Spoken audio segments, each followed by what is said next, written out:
Let's talk about men and testosterone. Testosterone is the building block of what makes a man a man. Historically, in the last 30 or 40 years, testosterone levels have plummeted. We have patients coming in their 30s and sometimes even upper 20s with testosterone levels of an 80-year-old man. The only way to replenish that is TRT, testosterone replacement therapy. You replenish the testosterone levels that you have lost.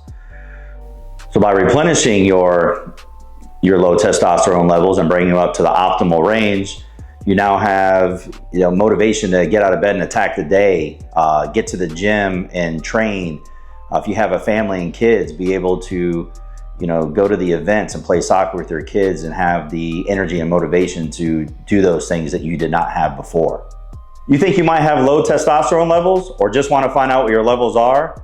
Reach out to Evolving Vitality and talk to one of our wellness coordinators who will be happy to answer any questions you may have and help you along your health journey into feeling a better version of yourself.